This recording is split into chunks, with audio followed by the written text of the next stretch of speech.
Balkan, ये नाम तो हम सबने कहीं ना कहीं सुना ही है ना?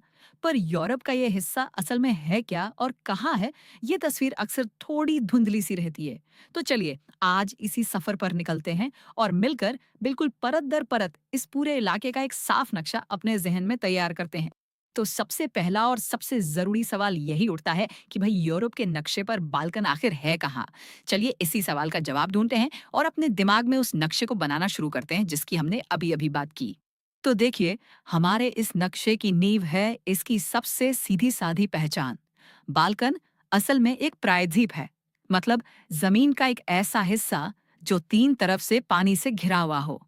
और यूरोप के जो तीन बड़े दक्षिणी प्रायद्वीप है ना, उनमें ये सबसे पूरब वाला है। बस इसी जमीन के टुकड़े को हम बाल्कन कहते हैं। ठीक है, तो जमीन की पहचान तो हो गई है। अब क्या करें? चलिए, इस प्रायद्वीप को आबाद करते हैं। मतलब अपने नक्शे की पहली परत चढ़ाते हैं और देखते हैं कि यहाँ कौन कौन से देश बसे हुए हैं। सबसे पहले उन 10 देशों की बात करते हैं जो पूरी तरह से मतलब 100% बाल्कन की भौगोलिक सीमाओं के अंदर आते हैं। ध्यान से सुनिएगा। ये हैं अल्बानिया, बोस्निया और हर्जेगोविना, बल्गारिया और क्रोएशिया। इनके साथ ही लिस्ट में है कोसोवो, मॉन्टेनेग्रो और उत्तरी मैसेडोनिया, और आखिर में रोमानिया, सर्बिया और स्लोवेनिया। ये हो गए पूरे 10। लेकिन रुकिए, कहानी यहीं खत्म नहीं होती। असल में यहीं से ये नक्शा और भी दिलचस्प हो जाता है, क्योंकि उन 10 देशों के अलावा दो और बहुत बड़े और जाने माने देश हैं जो बाल्कन का हिस्सा तो हैं, लेकिन पूरी तरह से नहीं, सिर्फ आंशिक रूप से। और वो देश हैं ग्रीस और तुर्की। इनका बस एक छोटा सा हिस्सा ही इस प्रायद्वीप पर पड़ता है।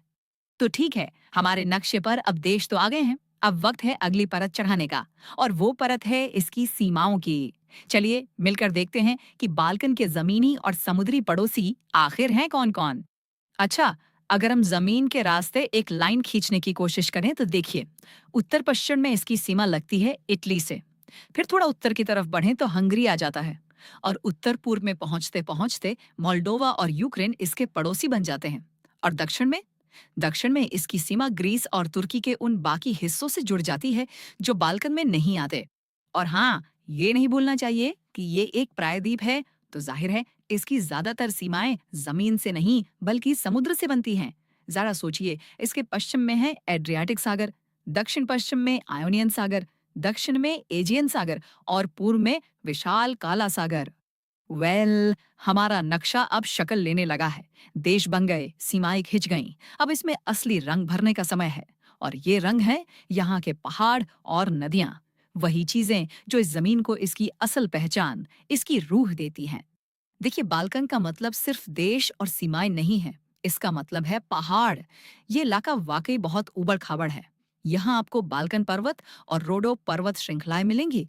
तो वहीं दिनारिक आल्प्स, जूलियन आल्प्स और कार्पेथियन पर्वत भी हैं जो इस पूरे भूभाग को एक अनोखा, एक खास आकार देते हैं।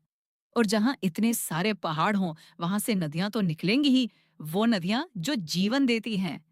इन्हीं ऊंचे ऊंचे पहाड़ों के बीच से डेन्यूब, सावा और वरदार जैसी बड़ी बड़ी नदियां अपना रास्ता बनाती हुई निकलती हैं।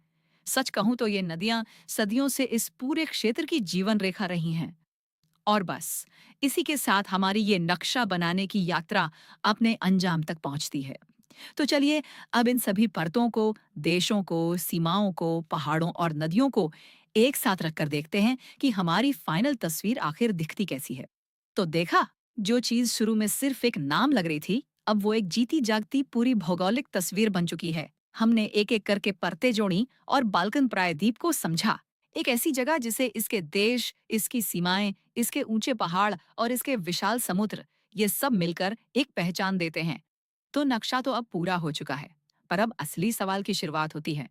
ये जो इतना जटिल भूगोल हमने देखा है, पहाड़ों, नदियों और अलग-अलग संस्कृतियों का ये चौराहा, जरा सोचिए, ये हमें क्या-क्या कहानियां सुना सकता है।